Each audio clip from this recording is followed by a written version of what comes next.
and then we'll call it a day. Yep. Yep. That's correct, yeah. Perfect. I'm happy with that. I'll have that to you shortly. Very good. Thank you so much. Okay, bye-bye.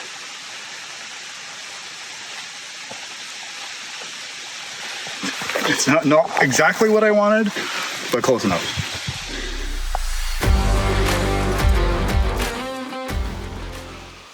Hey there, my name's Chris, and welcome back to the acreage. Last time we talked, I got to fill out a form. This week, I got to go over the form with the planner over a half an hour to go over like 8 questions. Had to change everything. I'll tell you more about the results of that in a little bit. Like I mentioned last week, this week was going to be less productive. I had quite a bit of stuff going on, obviously meeting with the planner. I had some family stuff to do. I had to bring my mom to a couple places, had a couple other meetings, and some work to do, so I wasn't able to get out here as much as I would have liked. But even so, I did manage to get some stuff done. One of the main things I did was I finally got a chance to test out the different angle grinder attachments for debarking logs.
So this is going to be my very much non-scientific version of testing which of these 3 methods is best.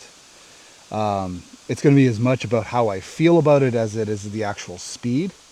Because if I don't like the angle grinder versions, then it doesn't really matter whether they're faster. Though there still might be some occasional use cases in taking off knots and stuff. So what I did is I just did a really rough division on the end into 16ths, which obviously doesn't divide into 3. But the one extra slice I split between the 2 angle grinders because they should be faster. But I mean, the amount is so small, I don't think it really matters. Then I very roughly transferred the marks to a line that I cut on this side. I will peel a section of the log with each method, and I'll use the video to time it. We'll document my joy of having little wood chips flung in my face with the other 2 methods. All right, so let's get started. So I'll do the top first with the draw knife, roll it so that way they're all roughly in the same position.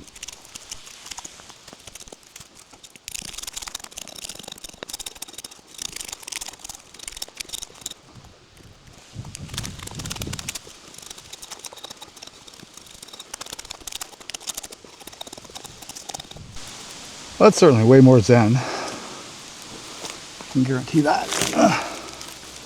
So next is the battery-powered angle grinder with the 3-tooth disc. To be honest, it terrifies me a little bit, but we'll see how it goes.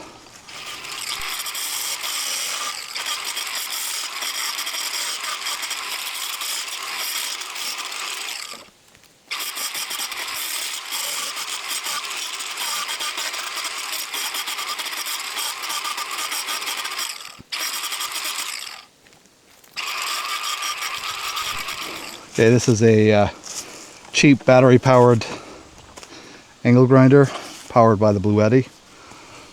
Not a sponsor.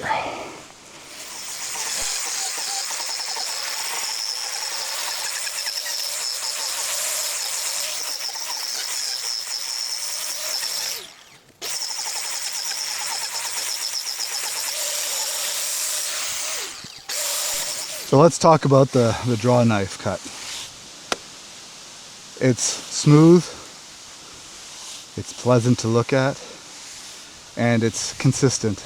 It's not because you have so much control over it, there's no gouging, there's no other unfortunates, and it's really easy as you're going along to pick and choose. Oh, well, I need a little bit more there, so I'm going to take that off, a little bit more there, I'm going to take that off, and just do just enough. And I mean, it creates obviously the giant shavings. That actually isn't that much work.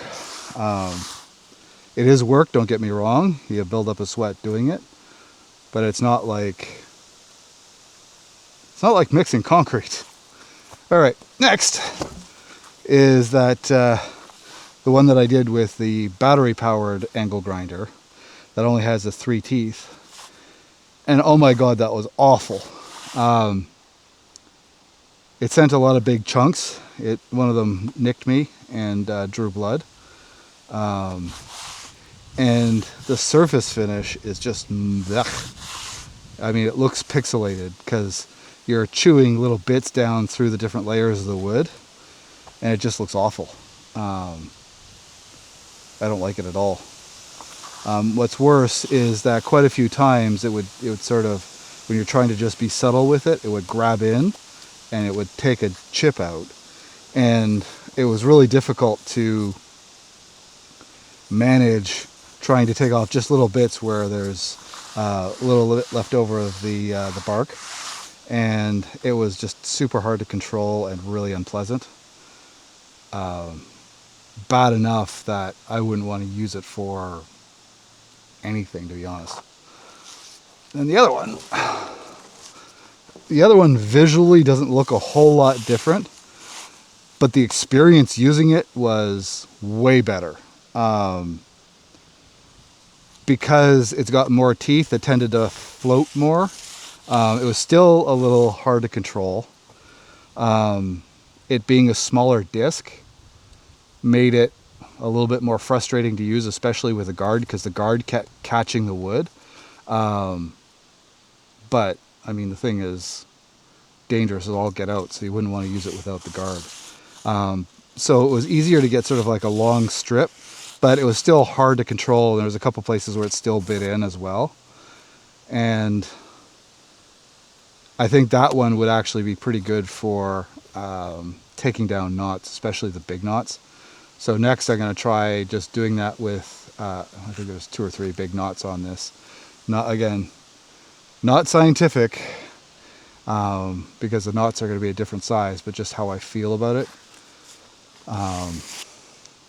For general log peeling, hands down, the draw knife wins. So I've got 3 different knots here. And this one is much bigger than these 2, but I think I'm going to do this one, the biggest one, with the draw knife and axe, because that's sort of the worst case scenario, whereas the other 2, I don't think they're going to care how big they are.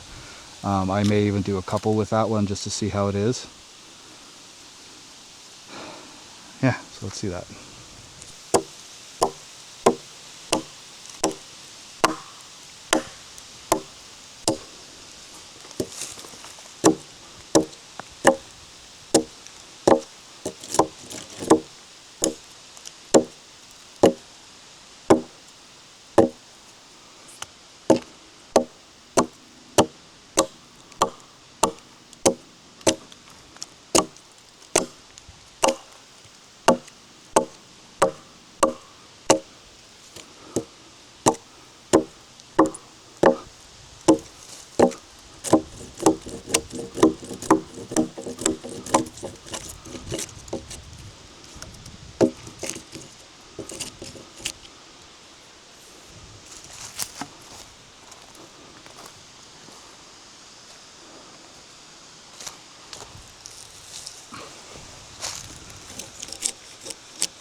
Scudia.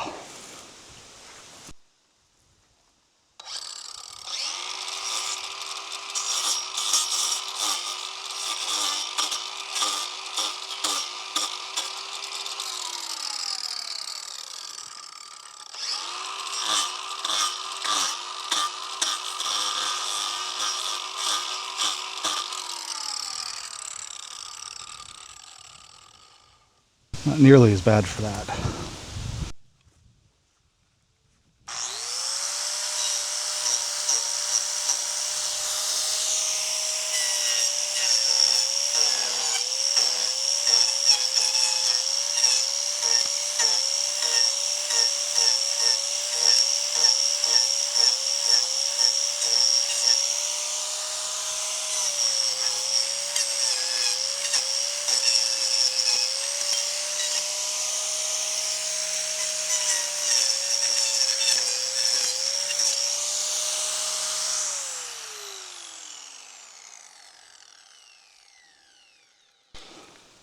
Well, I'd say it's a toss-up on that one.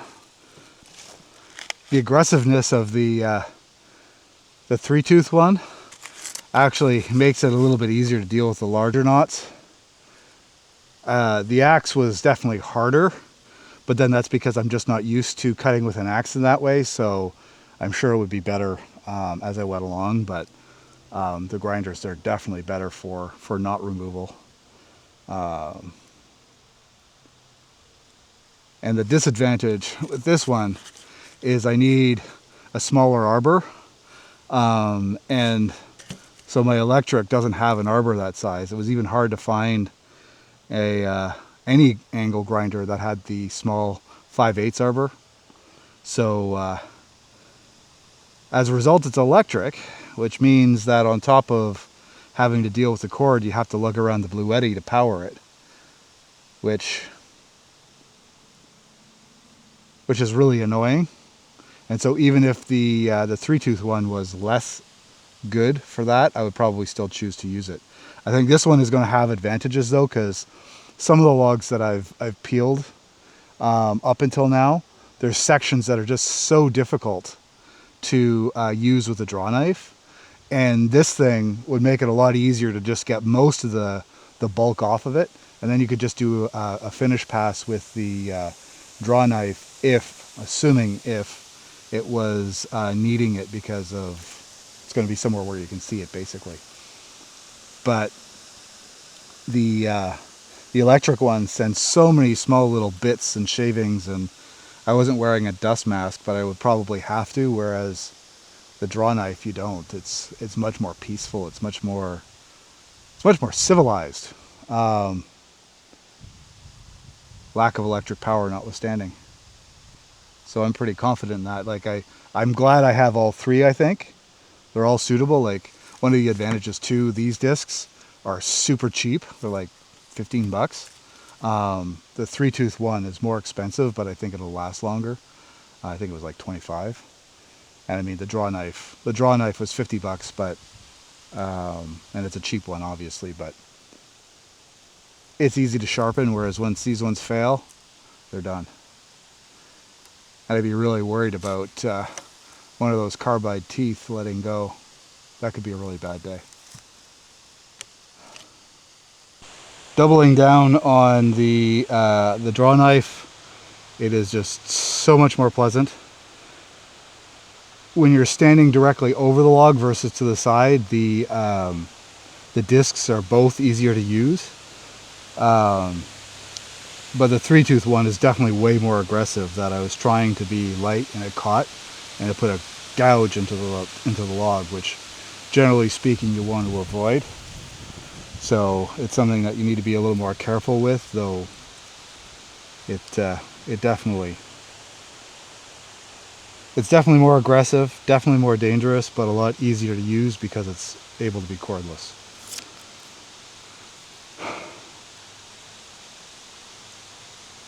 I was hoping for faster. I really was. I wanted it to be faster and easier, even though it was unpleasant. But it's none of those things.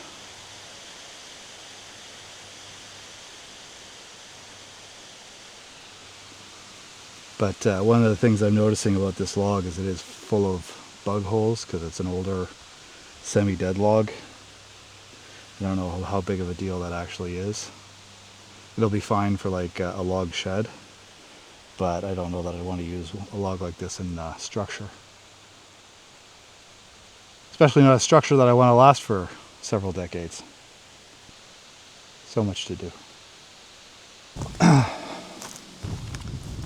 So the reality is this was as scientific as a magic 8-ball at a voodoo convention, but it doesn't matter at all. What matters is what the finished result looks like and what it was like to actually execute. So like I said, the three-tooth angle grinder attachment was a nightmare, though it's good for really heavy knots. The 6-tooth smaller one on the electric angle grinder was better for doing the bark, and I would probably do that for any situation where it was just too hard to do with the draw knife. But for the most part, I'll just use a draw knife. But one question I do still have is, now that I've made a mess of the log, how easy is it to draw knife after the fact?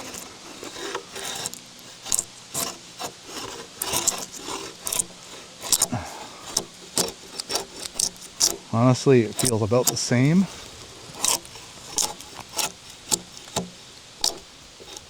But because you get the little holes that from where it bit, it makes a draw knife dig in deeper.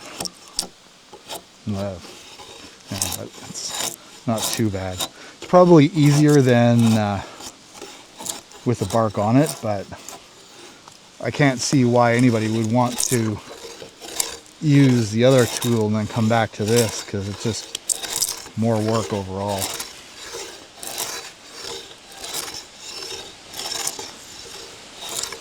And you can still see where it chewed up. It's better than it was, but still chewed up. I also built up the backside of the fireplace so that I'm almost at the point where I can attach the chimneys and call it done. I was a little worried because last night we had not just frost, it was well below zero. It was -3 at my place in town. It was probably -4 or 5 here. So I wasn't sure. There was 3 days between when I set the concrete and today. So it should have been good, but I just checked it and it's great. So now I just need to let it cure. I might have to add just a little bit more to sort of set the chimney pipes in, and I will call that a win.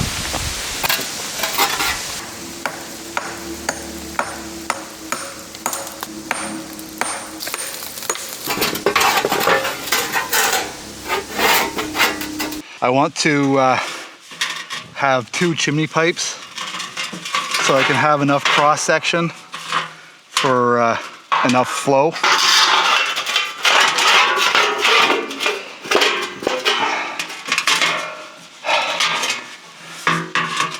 So something like that.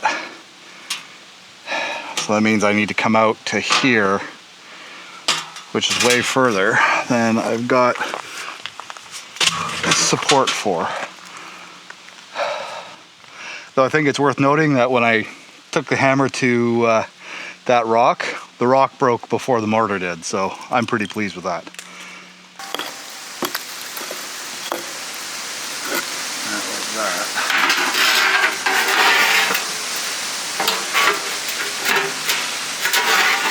I'm going to use this piece of steel as a temporary form, just so that way I can get sort of the shape that I want. Let it set, and then I'll build up a bit more of a ring here, so that way there's something for the chimney pipes to sit on.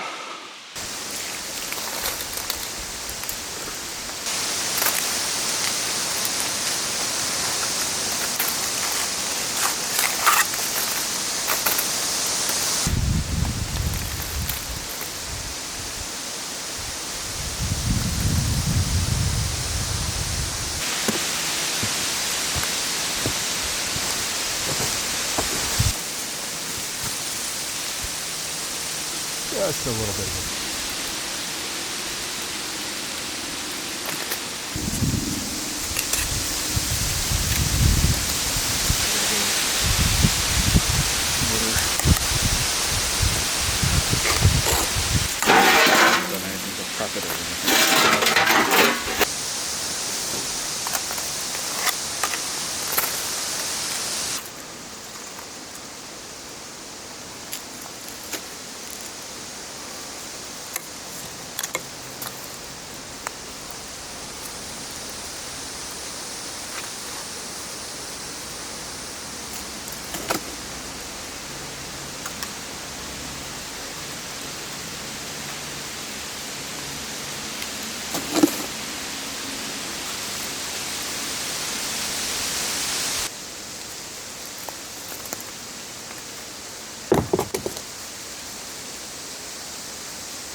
Slump a little bit, but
I also did a little work on clearing the area where I want to put the sawmill, but I didn't get very far with that. I knew that it was going to be freezing, and the forecast being what it is, it's been a little bit unpredictable of late. So I wanted to make sure that once we got to this point, the temperature wasn't just going to stay down, because what would be the point in trying to finish foundations that I wouldn't be able to pour anyway.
So these two trees are going to be one of the test exams from the Zen Armageddon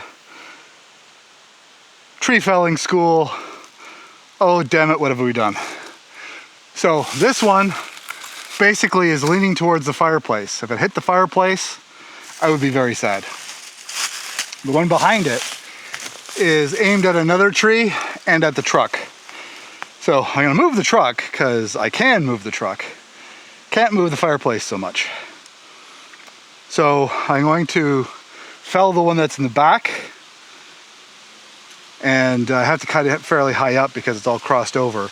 Then cut out what's left of it, and then try and fell, instead of it going that way the direction he wants to, going this way, so that way it basically hits nothing. So fingers crossed, wish me luck. Get out your marking papers, and if I fail, don't tell anyone. I suppose if I fail, it'll be in the news. So really, do what you gotta do.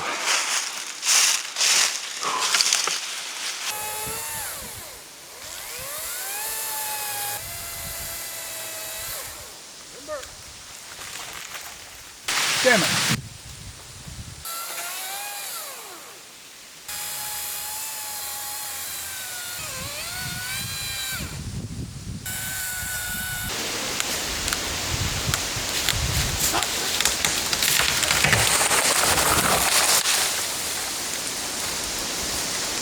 I think it would have, too close for my comfort. That's why I start with these small trees when doing this sort of stuff, because there was nothing to push it the other way.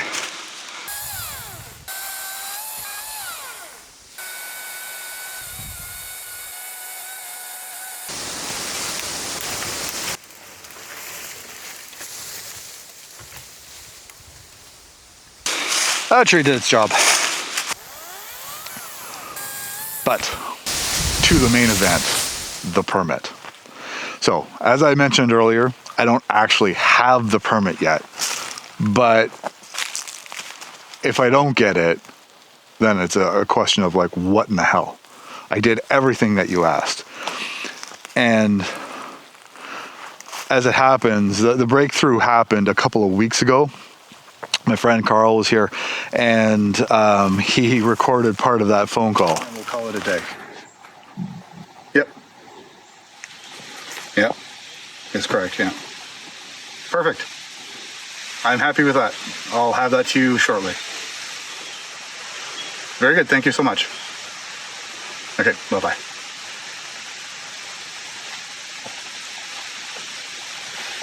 It's not exactly what I wanted, but close enough. And after that call, I was completely elated, and I recorded my gut reaction in that moment. The permit problem has been solved. Oh my God. So I had sent another email to the planner saying how his last email to me a week ago was all about being hung up on the sleep camp. I'm like, forget about the sleep camp. Just don't worry about the sleep camp. The sleep camp's not going to happen. Want to do something else. And the planner called me back, and he explained that the real problem wasn't the sleep camp. It was the fact that I wanted to build so many buildings. I'm like, well, there's so many buildings on the permit because you said that I could put as many buildings as I wanted. Well, that's not what I meant. I'm like, okay, well, that's not really my problem. But my problem right now is I need a permit. I need to be able to build something. He's like, well, no, people normally don't come to me with this kind of a build plan. It's I want to build a house or I want to build a garage. It's not I want to build half of a small town. I said, okay, well, that's fine. I am not a normal person. Never have been, never will be. But I'm not unreasonable. I did that because you said that I could do that. Just like I had said that I was going to build the sleep camp first because you said that I could do that. So I can't do that. What can I do? He said, well, just pick one thing. I'm like, okay, well then that's the house. Obviously, I would choose to build the house because the house is what allows me to come out here, which would allow me to sell my house in town, which will give me the resources to build everything else. He's like, all you have to do is revise your site plan, which instead of being 26 buildings is down to 6 or 7. And then we have a meeting because there's a form you need to fill out. We'll go through each item on the list, and as long as we agree that it's correct and it meets all the criteria, you pay your $500 and you have your permit. Okay, great.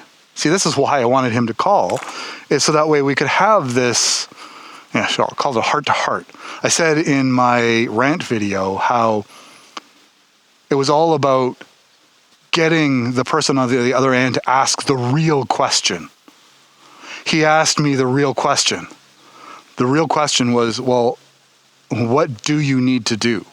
So I told him, I said, and if I can't build a house, I'm going to want to build a craftsman shop or whatever else. But if I can build the house, then that's fine for now. He's like, okay, send it to me. That was it.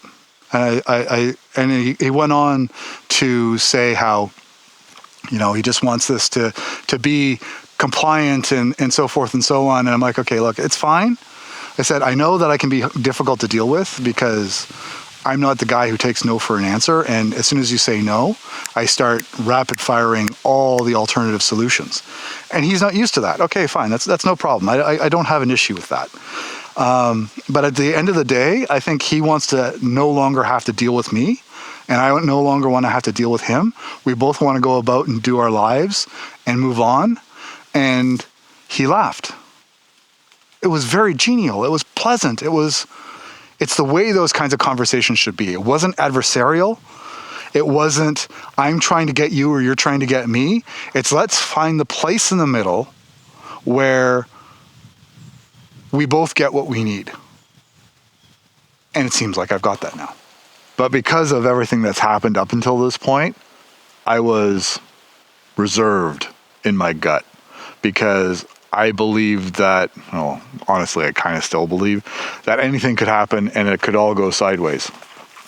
But given the fact that I met with him, we went through it all, and the one thing that I thought that could be a real barrier to being able to build was not having the septic permit from the health unit. And the reason for that is my friend who is on the planning board said, oh, well, the only way that you can get a house permit, like a permanent house permit, is if you also have the septic permit. And so I had called the health unit. And while it's not really a big deal to get the permit is expensive. It's almost $3,000. But the biggest issue is the fact that they really want you to have it done within a year. And I don't think there's any way that I'm going to be able to get it done in a year. And not least of which is the fact that even if I do it myself, it is crazy expensive to put in septic. But I mean, you can't put in septic if you don't know where exactly it needs to be. This behind us, this is where the house is going to go. There's a bit of a hill that comes up right about there, and approximately I know where the house is going to go. I haven't fully decided what I want to do with the exterior plumbing, where the well's going to go, and all of those things kind of have to be decided before I get the permit for the septic. So I was hugely worried that, I'm not going to be able to get that because I haven't done that work, and that's going to completely kibosh everything. Okay, this is Editing Studio Chris, and I just got off of a video call with the planner. Oh my God, geez, So all of this to culminate in his going over line by line, my having filled out the form, and not liking that I used one word or another, and just adjusting it. And that's it. All I need to do is fill out the form, send it to him, send him the money, and in a week I'm going to have my permit. Oh my God. It's finally happened. And the thing that surprises me the most for all of this is the fact that he brought up septic, and he said, you're not going to have a septic, as though it was an acceptable thing for a house not to have a septic system. Which I'm shocked by. I'm literally shocked by. But oh my God, it's done! Oh my God, it's done.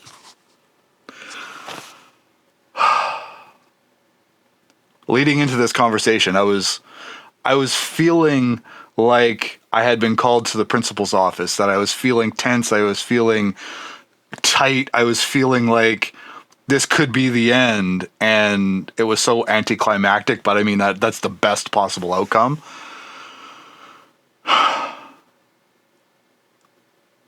So stupid. So what ended up being the problem is the fact that I had too many buildings on my permit, which he never actually told me. And he held it up for almost 3 months without telling me that was the problem. And once he told me that was the problem, I'm like, all right, how many buildings do you want me to take off? Easy. Yeah, I'm going to have to pay an extra fee later on. But I mean, if I'm at that point, cash flow is going to be solved because I'm going to be living out there anyways. And it's all good. So finally, at long last, since I started this YouTube channel, all of this has been completely unknown territory. I finally crossed the bridge and I'm building a house. But I have to build the house first. So that makes things a little bit more complicated, and because the house is just a much bigger build, it's a lot more complicated, it's a lot more involved, but that's no matter. I'm just going to take one step at a time, and I'm going to move forward in that direction. I've already got him saying that, well, the reality is, you know, things happen on a build as long as I keep the lines of communication open. And I explained to him, look, I'm working on it. It's just going slower than expected. I can get that building permit moved back, and he's not just going to arbitrarily close it on me. And the reality is that the bylaw requires is that you work on the build every 10 months. And obviously I'll be documenting that. Got a YouTube channel. It's pretty easy to do. So, even if it takes me 10 years to build the house, there's not really anything he can do about it. Not that I want to take that long. I want to be done as quickly as possible, but there's parts of this thing that are going to take, they're going to take a lot of effort, and they're also going to take a lot of revenue. I have to figure out how to sort that out, but working on that too. So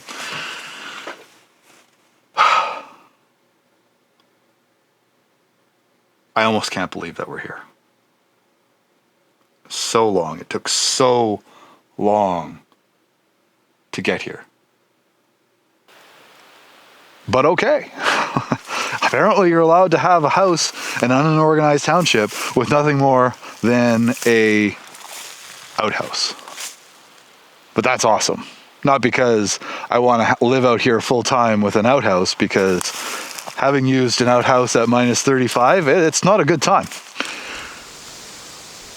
But that can be a tomorrow problem now. I can focus on building the house and doing exactly what I intended to do originally, which is get the house almost to the point of being livable, have everything set up so that way all I need to do is put in power, septic, and water, and good to go. And I can do that then by selling my house, using the proceeds from that, and installing those services. And then I live out here. That's exactly what I wanted to do. And oh my God, that's the way it's going to work out. And I think one of the most shocking things, was as we're going through the form, there's a section of the form where I need to give the planner permission to come out here and inspect. I think the intention is more inspecting to make sure that, you know, the offsets are correct and whatever else. But I'm building on vacant land, giant land, hundreds of feet to the property lines, so he doesn't really care. So he said, and I quote, "To be honest, I'm only ever going to go out there if there's a complaint. I see no other reason to do so." And he said that on the record, which is fine. It's kind of what I thought was going to happen, but for him to actually flat out say it after everything that we've been through, it was just, who are you? And what did you do with the other guy that I was having trouble with? So this whole week I've been struggling. Not because I'm sad that I won. Not that I'm sad that I don't have to focus on the stupidity anymore. But the loss of the season, I guess. I had built so much in my mind about what I was going to do out here, and when I was going to do it, and how I was going to do it. And now I'm kind of stuck. There's a lot of stuff that I have to do first. It's not like I could start building the house tomorrow if it was spring. But I think I kind of offloaded a lot of the planning and what I was going to do and almost convince myself that there's no way that I can do it now and I'm stuck. And now that it's like, oh, now I can actually move forward, but not in the way that I wanted, because the way that I wanted was I wanted to build the infrastructure first. So that way I could build the house. I wanted to have the shop first. So that way I can have the wood shop installed. So that way I can use that to build the cabinets and all that other stuff that I need to do out here. But now I have to build the house first. And per the rules, which are now, like, given the fact he's not going to come out and look, I mean, really, what's going to... Why does it matter? But technically speaking, any structure that I build is going to be a temporary structure. And that's fine. But it's like, okay, well, now what? Now what do I do? I'm finally here. This is the moment I've been waiting for. What do I do?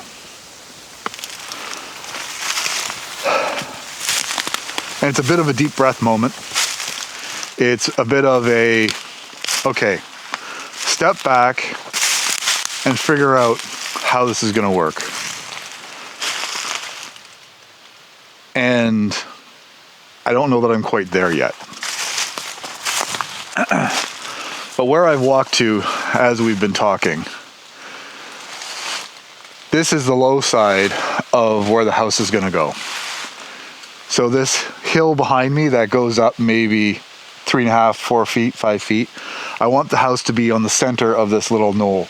It's the local high spot, so right about here is the high spot in this little patch of land.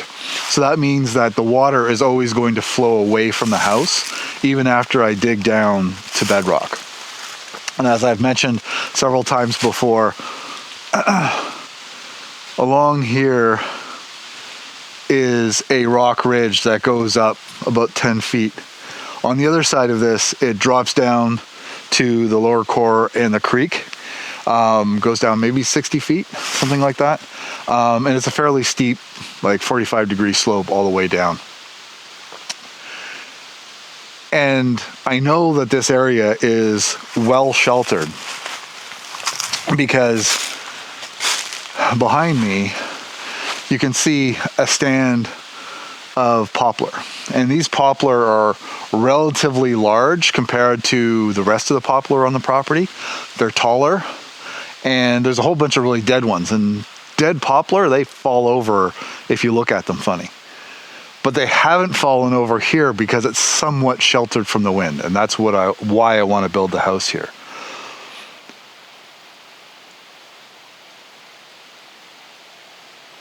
And it's peaceful. I love it here. And all the water is going to flow down and flow away. It's sheltered from the wind. Once I clear most of this wood, it's going to be sheltered from fire. Not that you can ever completely shelter from fire, but relatively so. On the other side of this wood lot, there is a meadow, the one that we were walking through earlier, and I'm going to be putting a pond in there, both for having enough water if I ever need it for fire suppression, and I'm going to have a pipe that goes in and out of that pond for an open loop geothermal system, so I can heat and cool the house for very low money. But building this house is going to be an enormous amount of work. I have to find a lot of trees that are suitable. I have to fully plan out the footings and the structure and the roof. Everything that I learned building that little fireplace is going to go into building that giant stone wall in the middle of the house.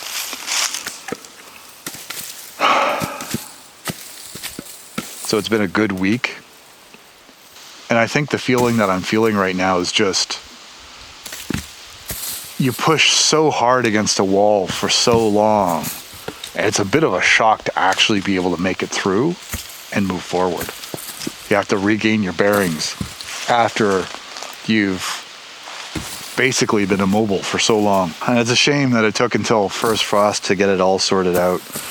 You know, the the mental burden of, am I even going to be able to do it, interfered with everything up until now. And I think in a way, this is the actual start of my channel. This is the moment when I go from, I'm just trying to figure out how to document myself. I'm just figuring out how to edit. I'm just figuring out all of these things to now, this is when I actually get started. And I can't build the house this fall. That's just without a doubt. But now because I'm going to have the permit, I can actually build structures. They might be temporary in the end, but I can start building stuff, and the building planner has nothing to say about it because they're in furtherance of building the house. The blueness of this sky really speaks to how I feel in this moment. Right now, I feel like it's perfect. This is a place that I want to be. And I finally feel like the barriers have been moved out of my way. It's just been so much. But today is the day where it all starts. Today is the day where it's no longer, how am I going to get the planner to do something? It's no longer somebody else is in control of my destiny. It's no longer, I don't know if I can start. I have started now. Today is the day where I know in a year or 2 or 3, there's going to be a house there. And I'm going to be living in it. I'm going to live the dream. Whether or not this YouTube channel succeeds or not, I am going to be able to actually live on a homestead and be in control of my destiny. And I can't tell you how good that feels in spite of that stress hangover. But there's a lot to do. We had our first frost this morning, like not just like little frost, like it was -5. So there was ice over everything, and that means that our days are numbered for working days, certainly with concrete, but even being able to do a lot of things that require just being able to move around easily, it's going to become more difficult with time. I have to start figuring those things out. I have to start building the buildings that I need so that way I can stay out here regardless of the weather and get stuff done. While I have the rest of my life to do this, I feel like now I need to hurry. Now I need to get a move on and get the stuff done. Thanks for watching. Like, subscribe. Love to hear your thoughts down below. And we'll see you next time when we really get started.